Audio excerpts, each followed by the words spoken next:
You've just landed inside Launch Street, the Innovation Podcast, where we interview top innovators out there shaking things up so you can innovate and differentiate and get further, faster in this crazy, cluttered world. And now, innovation thought leader and your super fly host, Tamara Kleinberg. Hey everyone, I'm so excited for today. I have no doubt in this conversation you are all going to glean a ton of knowledge. So I am with Jonathon Perrelli, and he is the CEO and co-founder of LifeFuels, his 7th startup. Prior to LifeFuels, Jonathon served as the founder of 6 companies, 5 of which were acquired. His most recent exit was the 2014 sale of SecureForce, a cybersecurity firm in Washington, D.C. An early-stage technology investor, Jonathon founded Fortify Ventures in 2011 and has invested in over 50 early-stage and emerging technology companies during his career. So that means we get to talk about what makes a company successful and what makes it viable. So I'm so excited, but I got more to say. He co-created the pitch event series Distilled Intelligence and co-founded the Fort, Washington, D.C.'s first tech accelerator. And while operating the Fort, Jonathon teamed up with film director Justin Gutwein to create Startupland, a documentary and educational series about the 5 companies participating in the Fort's second class. Startupland.tv has premiered in over 75 countries since March of 2014 and is now accompanied by a 15-week online course for entrepreneurs. Jonathon currently serves as a founder circle and board member to the Virginia Tech Apex Systems Center of Innovation and Entrepreneurship. He is also an advisory board member to the Vignetta Project and serves on the board of directors of IntroHive, Talk Local, and Inertial Labs. He is a frequent speaker on topics related to entrepreneurship, fundraising, accelerator, startup ecosystems, and building emergent technology companies. He is also a single father of 3 young children. Jonathon strives to achieve balance between life fuels, travel, family activities, and everything in between. Jonathon is a graduate and active alum of Virginia Tech, where he studied psychology, computer science, finance, and the science of beverages, which of course, I mean, who doesn't, right? Jonathon, thank you so much for joining us today. It's so good to have you. Thank you. It's a pleasure to be here. I really appreciate being invited to be on the show. Yeah, we have so much to dig into, but before we do that, is there anything else that our listeners need to know about you? Well, we mentioned the children. I have 3 amazing kids, ages 12, 11, and 9. They're what their mother and I refer to as our hearts with legs. We sort of, as part of the story of my life, everything centers around family, and nothing. A day doesn't go by that I'm excited to see them because I have them half the time, and also excited to participate in all their activities. They're pretty busy. And, tell me if I'm wrong here, but, I have an 8 and a 12-year-old, 2 boys, and they just keep you thinking differently about things. Kids are just so creative and interested in life and curious, and it just kind of forces you to stay that way. Yeah, no question. And I know we just became friends on Facebook. You can find some of the quotes I often post just to entertain family members and friends who know the kids. The things that they say, the questions they ask, their personalities kind of come to life as sort of a baby book extended version. And their mother and I share those things and tag each other on Facebook. So yeah, they certainly keep things interesting, and I hope they always will.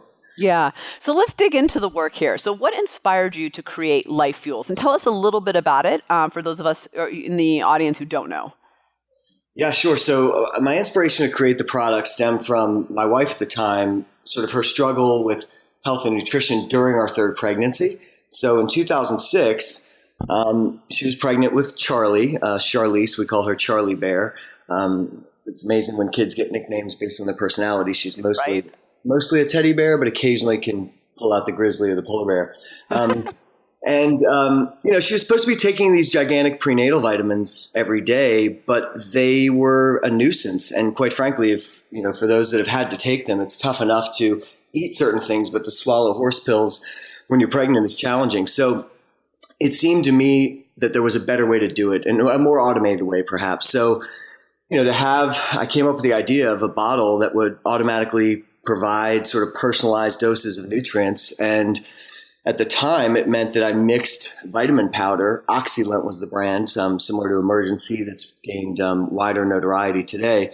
I would mix that in a water bottle, track it, jot it down, and help her to achieve the levels. And then LifeFuels was conceived back then, but it didn't come to life until 10 years later. I think timing with technology, startups, certainly consumer products, is critical to get timing right. So when my mother and her friends were using wearable trackers, caring a lot about their output, I kind of realized it's time, because input matters more. But now that people care about their output, we can focus on this. So, we had sort of back in 2016, I went to a industrial design firm that said, look, we'll help you build this product. The concept is cool, but it's going to cost you, $500,000 to $1 million to design it. And then it might cost a few $1,000s to make each bottle. So wow. 10 years later, we have the cost down significantly. It's affordable. And, we're excited to basically bring LifeFuels to market. And I can certainly tell you more about LifeFuels, unless you have any questions about the early days.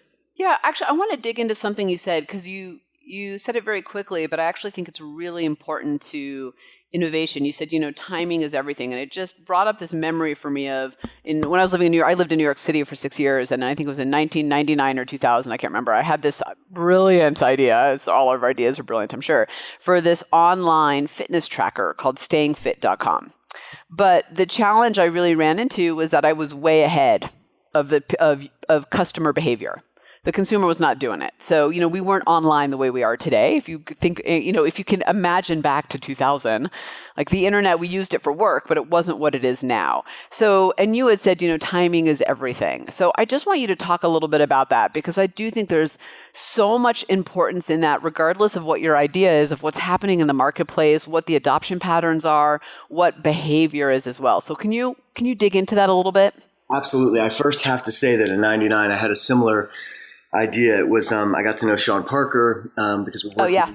And the other half of Napster was a company I co-founded called eTantrum. It was basically Shazam meets iTunes, and we put a lot of our eggs as young entrepreneurs into that Napster basket, which didn't work out. But I learned a ton from it. So I think we learned a lot from having missed timing. Yeah. But the one piece of advice I would say about this. A lot of people try to reinvent the wheel when it comes to validating an idea or the timing of an idea. And I don't think that's necessary. You can utilize a method or one of many methods that are tried and tested. And I would invite people to try this, which is bring a group of people together that could be your intended audience of a website, an app, a hardware product, or a food service, whatever it is. Try to leverage like the lean canvas model, or do a lean startup machine weekend or a startup weekend, or we just recently did a Google Sprint design, which is an amazing process at our office for one particular aspect of our platform. But after you've done those things, it will help you to direct your timing. So if people say, hey, this is great, but I already have this in this form factor, or wow, that seems neat, but it's far-fetched, then you can kind of get an idea. If you're talking to 10 or 20 people and 80% of them are leaning in direction, then timing may be perfect or it may be off. But I think, we as entrepreneurs are creative when we have these great ideas or what we think are great ideas, but until you validate them or try to with others, it's tough to know whether the timing is right or not. So I would just challenge people to test their ideas. There's a funny line, it's my favorite line, in Startupland, a neat making of ledge site says, you think you have to protect your idea and, you can't tell anyone, but at the end of the day, no one cares. Right. Well, I have a whole, soapbox around, people come to me and say, well, I've patented. I'm like, well, that's great, but are you creating a defendable business? And are you out there actually, if you don't talk to people, you don't know. I'm 100% with you. To me, it's all about the experimentation, and that experimentation can't happen on a PowerPoint. It has to happen in market. That's exactly right. And that's the key thing that a lot of entrepreneurs don't realize, particularly if they're first-time entrepreneurs. Yeah. And I think that's actually, I've seen that true in large companies too. Believe it or not, they try to perfect it in the conference room. And by the time they get it to market, the smart entrepreneur is already out there doing it and has taken some of that share in that mind space before they even got around to it. That's so true. I do have to say that the flip side of that, in terms of intellectual property, I do think it's important to trademark an idea, whether you have a slogan or a tagline. And in the case of LifeFuels, we did a lot of market research, over a decade's worth. and realized that big beverage companies and those kind of the intersection of fitness and wellness were sniffing around the idea of a smart bottle. Some had already come to market with similar technologies, but mostly just to track hydration. So we actually didn't announce anything about the company. We were sort of in a stealth mode, which I don't recommend for most startups, but we had to until we realized what we would file in terms of patents. And I've advised people, like you said, don't worry about that. It's all about execution of the business. But at the time, we realized we're still figuring it all out. There's no benefit to us announcing anyway. Let's wait. And then we launched the company about a year later at CES last year. So after we had filed some patents. Well, I think there's a balance. You're right. You have to protect yourself, and you have to get real world feedback and advice and experimentation. You have to do both at the end of the day. So let's keep going, because I want to talk a little bit about, I want to kind of, I don't know if this is a poke the bear question, but I've dug into LifeFuels because I knew we were having this conversation. I was excited to interview you, but talk a little bit about what makes it different. Because when I hear smart bottle and, smart water and vitamins, the world of competition opens up in my mind. Yeah, no question. It's a huge market globally. So LifeFuels is a lot more than a bottle.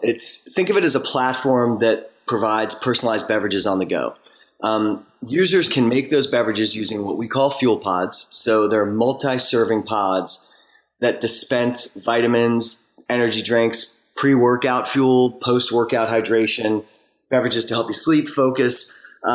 What's really interesting is the market that understands the product. So this is, we mentioned earlier, CrossFit, yoga, people that are really achieving, they look at this and say, oh my gosh, if you saw this stuff in my gym bag and the thing spilling all over my car, you built this product for me. And then there's sort of a mainstream market that may not have gotten the first version of the iPhone or the Fitbit, but they have it now several years later that will ultimately have a smart bottle. I believe, and I will say this firmly, that within a decade, everyone will have a smart bottle if they have a smartphone. I love the big goal. So here's the bottle pairs with, thank you. It syncs up with an app. It tracks not just your hydration, but LifeFuels tracks your nutrient consumption as well through the bottle. Ultimately, we'll deal with food, but right now, focus.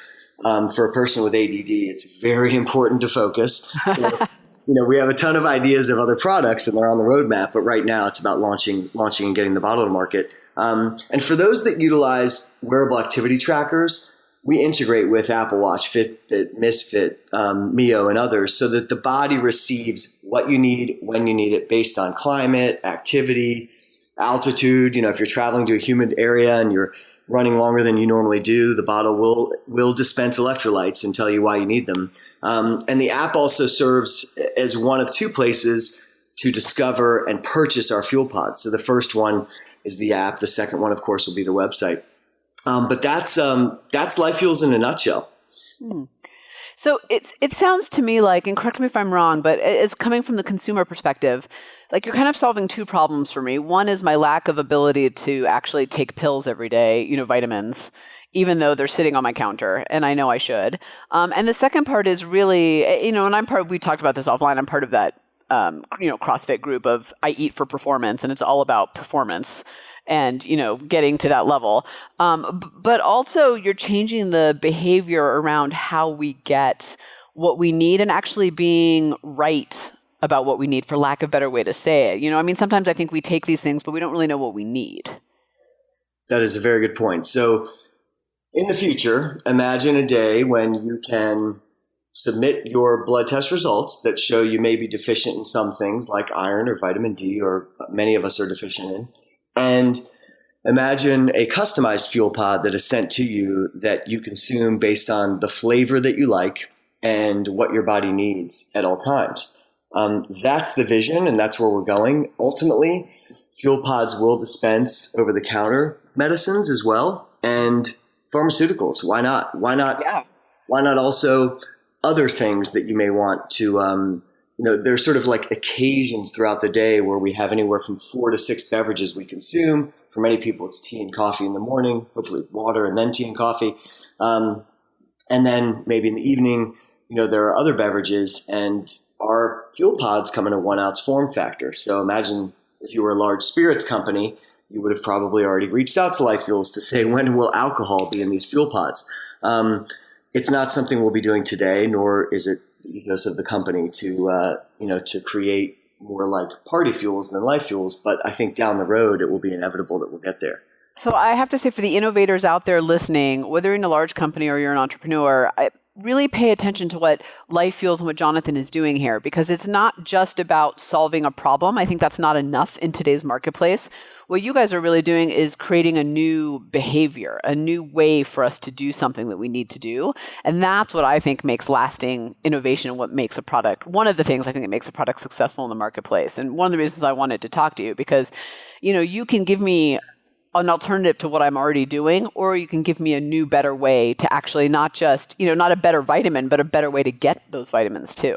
Exactly. And one that really allows you to hold yourself accountable or be adherent to the program that you're supposed to be on, which is one of the most challenging things for people to do. I have so many friends who say, we buy vitamins at Costco or Sam's Club, and they expire before we consume them all, and the expiration date's 3 years out. It's 90 days worth of pills. And so, yeah, of course, because we forget to take them, we put them in a cupboard.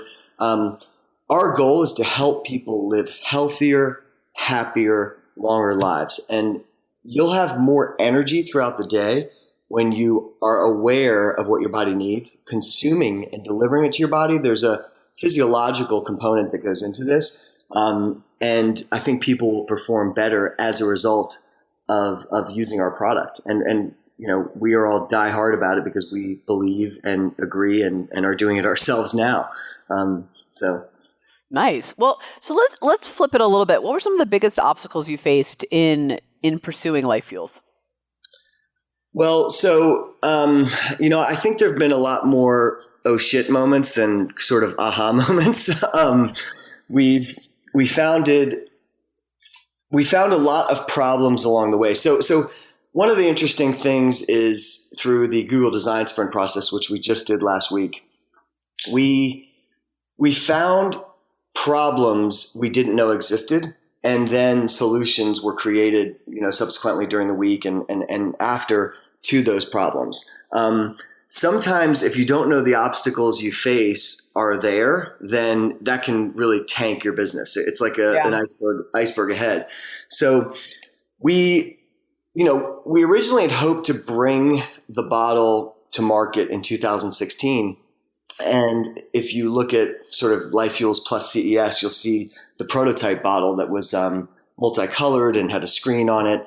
That product was not ready to go to market. So it was designed in-house. The company received over 10 innovation awards or more in 2016 for the product. And the obstacle was, it seemed difficult to make this decision at the time because the fuel pods in the bottle were validated. People wanted it.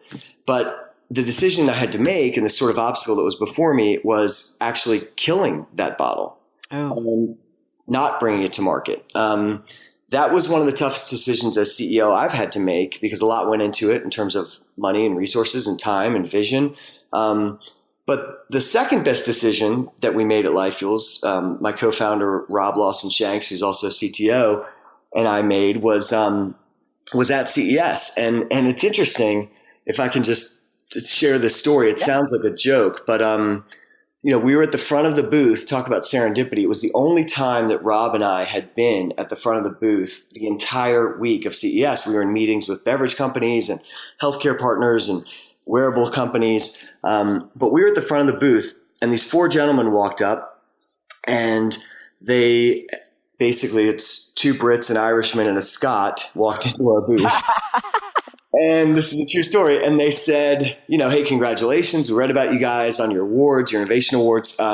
We have some feedback. Could we share it with you? And Rob and I were smiling, looking at each other, because we'd been talking about the fact that, we could have gone to market with that product, but we don't feel like it would have been our best foot forward. And we think we actually would have failed with that product. So we're pretty sure we would have. And we said, absolutely, we'd love to hear it. And everything they said as they passed it around from one person to the next were the things that we knew were wrong with it.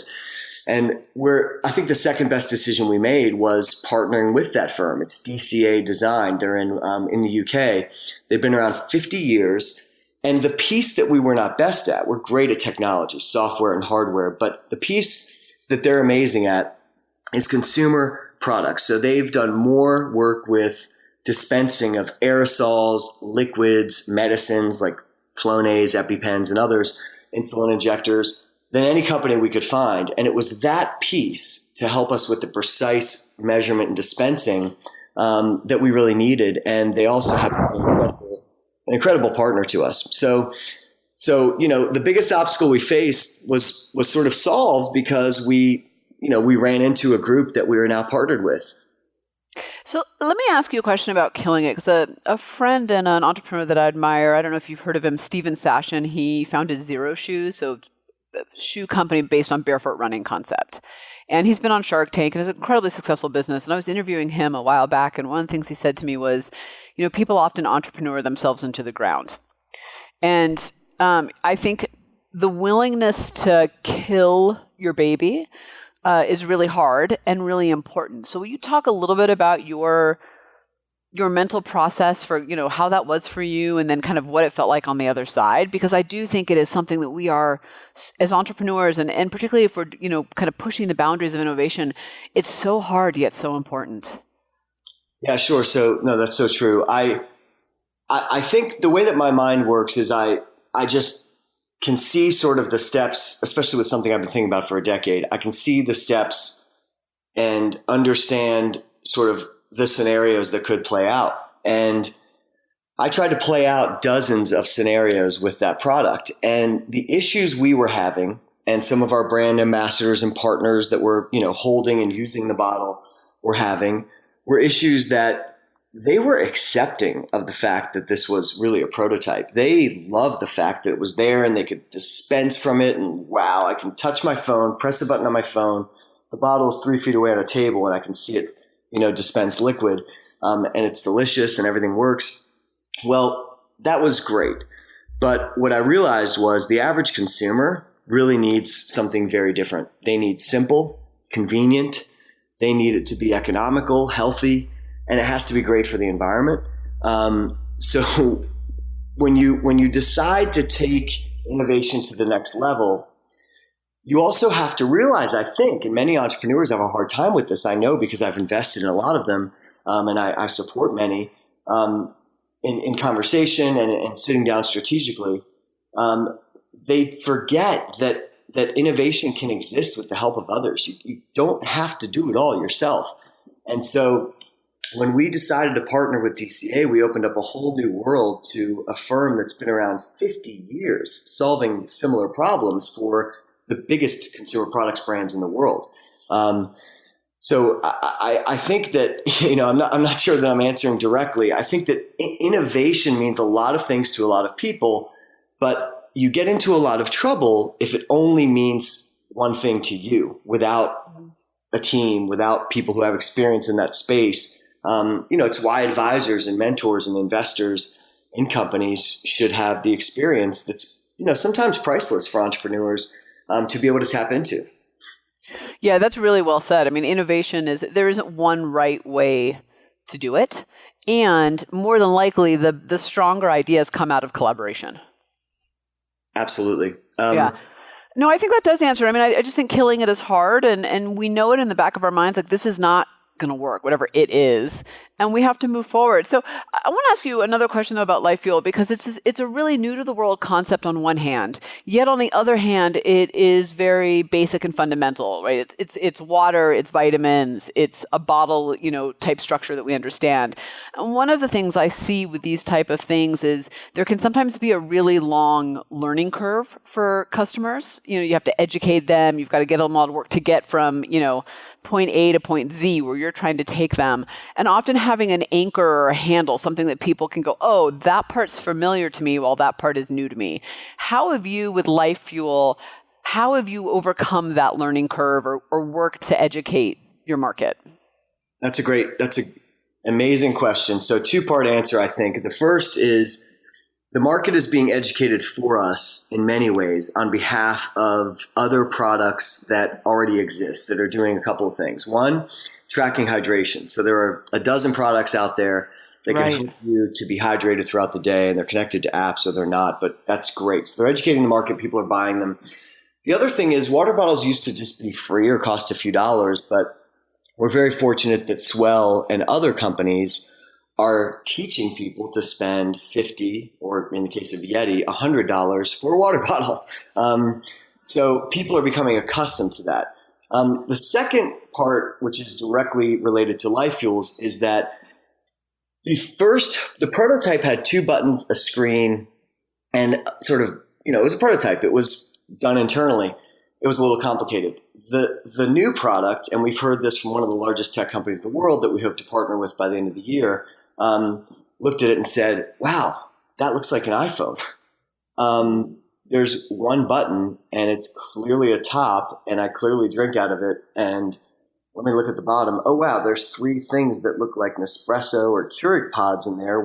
So it's really simple to understand now, and the user interface, which we've been testing for months with actual users of the product, they're sort of interacting and saying, wow, if I depress the button and hold it down, it dispenses. But I like the fact that if I touch it lightly, it flips through the pods. I had to laugh a little bit when you were talking about water bottles being expensive, because just this morning, my 8-year-old and I were talking. We were looking for water bottles for him to take to school, and somehow they've all disappeared in my house. They always do. And they're all the cheap ones. And I said to my son, we need to go buy some more water bottles. And he goes, oh, they're just so expensive. That was the funniest thing coming from an 8-year-old. All right, I have so many things I could talk to you about with LifeFuel, but I want to switch gears because you do a lot of other things in the startup world as well, including you co-created a documentary called Startupland. Will you talk to us a little bit about what it is and what we see when we watch it? Sure. So we created it based on the fact that there was not much content out there for people to learn about what real entrepreneurs do. So I was running a small venture fund in DC at the time. We operated a tech accelerator, as you mentioned during the intro, and we had really searched for content that would support founders in their journey. But the only things we could find were reality TV, which, as we know, is not real. Like Shark Tank, which is a great show. It's entertaining. I watch it with my children. I urge others to But it's entertaining. It's entertainment, right? So, so we decided to capture the journey of 5 founding teams from when they joined the accelerator through the process to demo day, or what we called Investor Day, which is kind of a graduation from an accelerator. And what's really interesting is along the way, it took like 3 days and we just forgot the camera was there. Like in the first day, no one wanted to be around the cameras, and we just wanted to capture this. And Justin does an amazing job of capturing footage, editing footage. And we brought this thing to life in a series and then in a film. What's great is we had the opportunity, because we're in DC, to partner with a number of organizations to get this film out to others around the world. So the United Nations Foundation, Startup America, at the time Techstars, World Bank, and a number of others. So we could really help educate change makers, innovators, entrepreneurs around the world. As it turns out, almost 100,000 people have now watched it, but a lot of them asked us, could you do more? Is there something else we can watch or learn from? And so we went back to the drawing board, and I hired a team to do this. I'm not involved day to day, obviously, with Startupland. It's a company that I own, and I have a great team working on it. But we created an online course. It's a 15-week curriculum. And just this year, January, Virginia Tech decided to sign up and are teaching it using the course for students in sort of an iScholars program. So these are students that want to be entrepreneurs or learn about innovation. So it's really exciting that it's out there, sort of a legacy that Justin, myself, and everyone involved in Fortify sort of leave behind. But we thought it would just be an end, and it's not really an end because it's done some good and people want more from it. So that's why we've had to sort of invest more time and money and energy into it.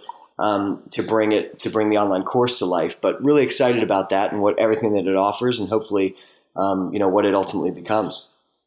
That's very cool. And we will be sure to put a link to that in the show notes as well, so that if you're out there and you're thinking, not only do I want to see this incredible documentary, but I also need the course, that they can get access to that as well. I'm curious, when you were, I'm going to fumble this question, but hopefully it'll make sense as I get through it.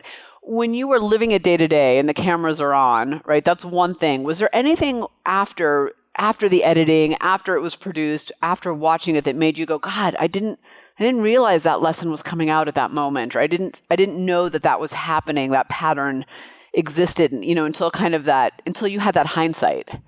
I wasn't really involved in the editing. Justin had free reign to sort of go and edit, or like I wouldn't have probably put myself in chowing a salmon salad, forgetting that the film. So there's lesson number one: don't eat in front of the camera. That's right. We were in a restaurant, and Justin decided to follow us in. So it's a fun scene, actually. Dave Adickman from the Trip Tribe and I were having a conversation. I said, "Look, you just open a convertible note, you go out and raise money." And he's like, "Wait, whoa, slow down. What's a convertible note?" This is a guy who graduated from Harvard, who helped start the Department of Homeland Security and run multi-billion-dollar budgets. And, it's his first time as an entrepreneur, and he was vulnerable. Right. It's just he's one of my favorite people, actually. So a lot of that stuff's captured. Didn't realize till afterward when Justin was editing, and we spent literally every day, we spent an hour for over a year. So looking at every scene. And yes, there were moments where you kind of look back and say, I said that, or what? Yeah. What was I thinking? Or that's good advice. I should listen to it myself. That's come up a few times. And it's funny. My kids were part of the process, so they watched it with me because they were interested, and they know a lot about a lot of the entrepreneurs. They know Justin really well, and others that were involved. And there are two moments where there are not nice words spoken. And right before that, my kids just are trained now. They know the words. Have heard them before, but they just put their earmuffs on with their they cover their ears. But it's really, what's interesting is we went to a level with the film that, as I look back, I don't know that we needed to, but I'm glad that we did. So we created our own soundtrack. Justin had a band he loved in Indiana where he grew up, and they created, literally all of the sounds in the film are owned by the film, but were also uniquely created for the film. We created digital animations and had someone come in to sort of explain.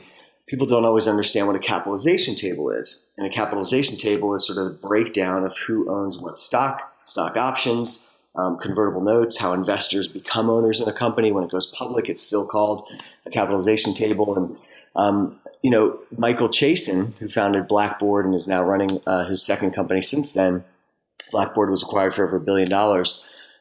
Michael sort of breaks that down in under 2 minutes and does such a good job of it that we said, okay, let's animate this. And now I've had people from all over the world say, I had no idea what stock ownership was until I watched Startupland, and now a cap table makes sense to me. So, in hindsight, I wish we had done some more of that with other theories and other known entities if you've done it a few times. But we do that with the curriculum, which is good.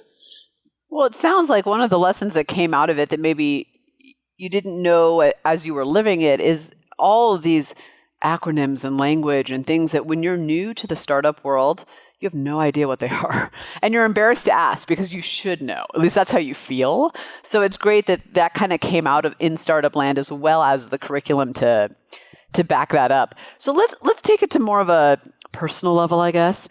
What matters most to you in life? And what I'm particularly interested in is how do you measure success? And the reason I'm asking is because I think there's the obvious monetary, but I find that people who are true innovators tend to have success measures that go far beyond that.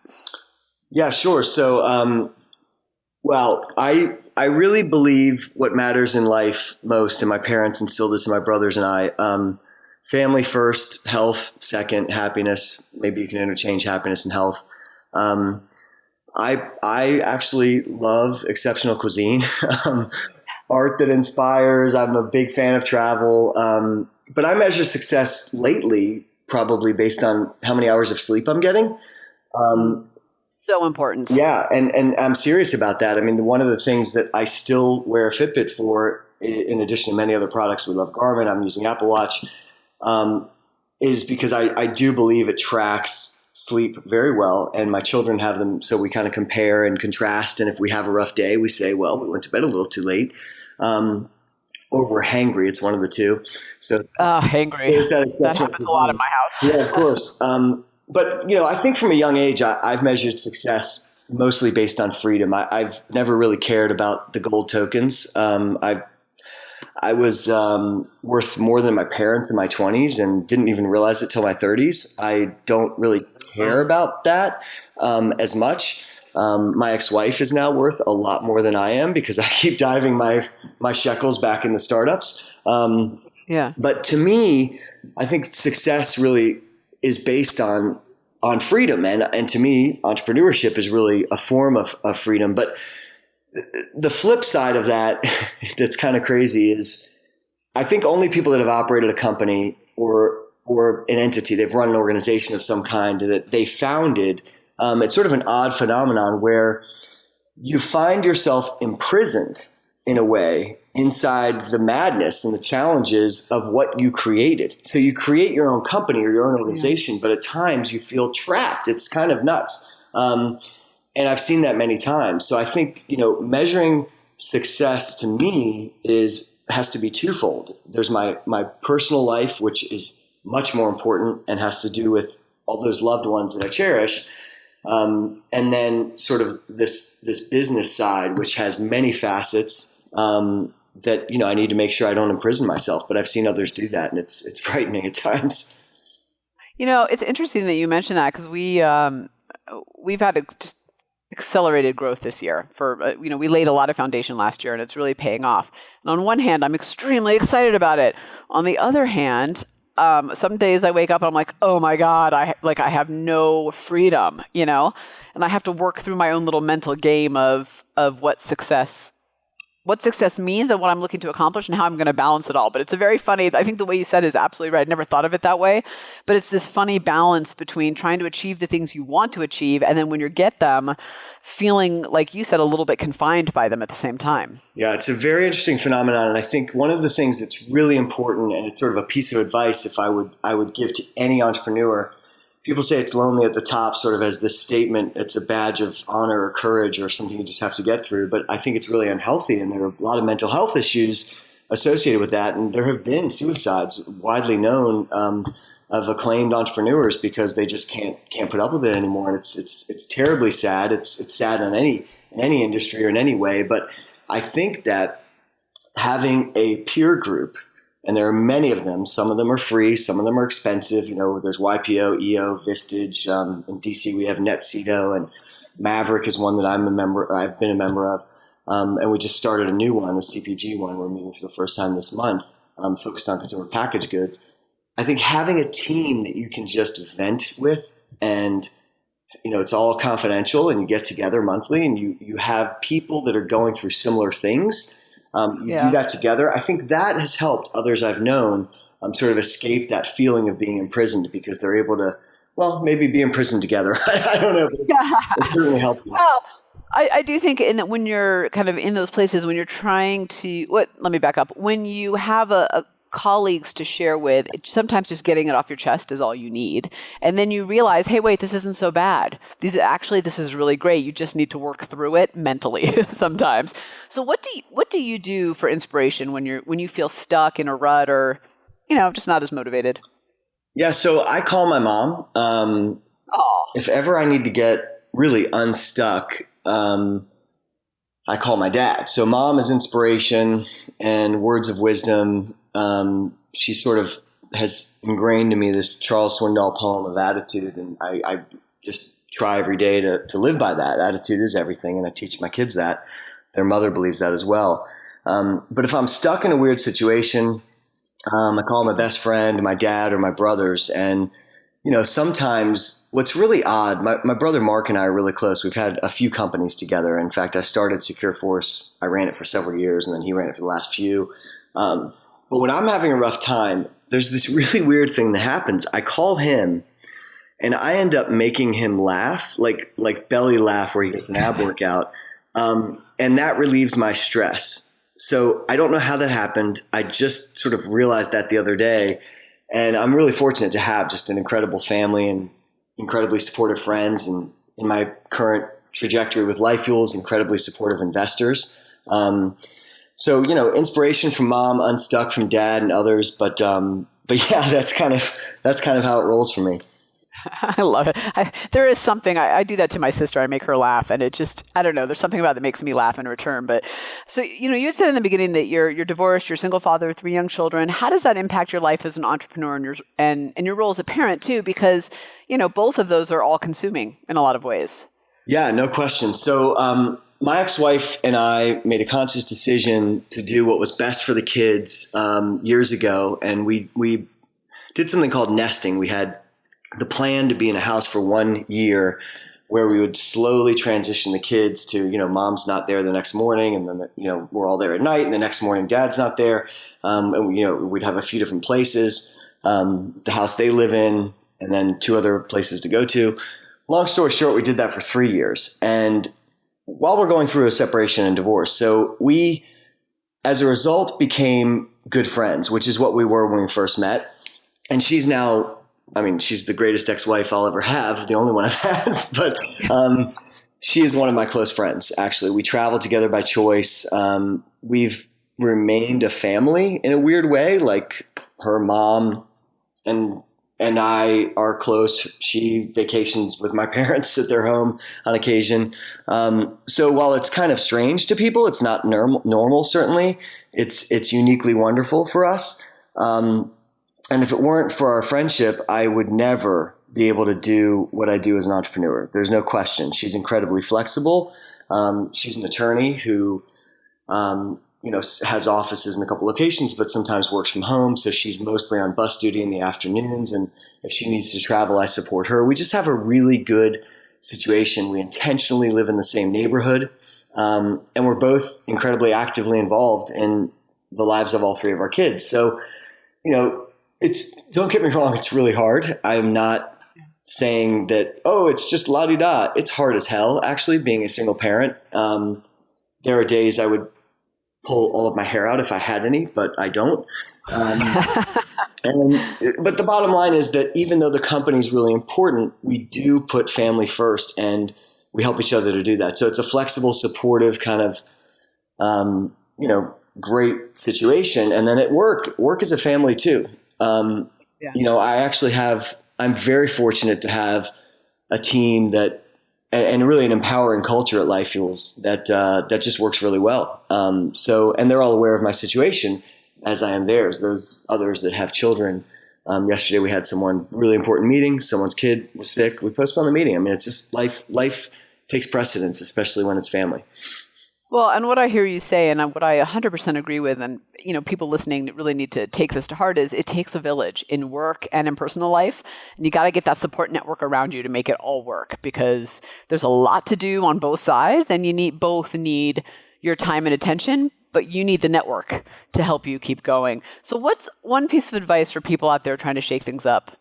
I think that the most important thing you can do is have a great team. I know a lot of people that try to do it on their own. Some succeed. Others fail in a happy way, because then they find themselves and find others to join them on their journey. But I believe the best advice I could give anyone is, especially if you're trying to shake things up, ergo sort of disrupting an industry or anything in particular, I think surround yourself by people who care about the same vision. They want to execute the mission in a similar way, and they are as excited every day to jump out of bed or jump into solving problems together. People say this a lot because it's true. It's really all about the team. So anything you're trying to do, I would recommend not trying to do alone. Yeah, I think the whole inventor in the garage lone myth is exactly that. It's a myth. It's always more than one person. It has to be. So I know we're coming to the end here. So my last question for you is, what's one thing we'd be surprised to learn about you? A hobby, passion, experience?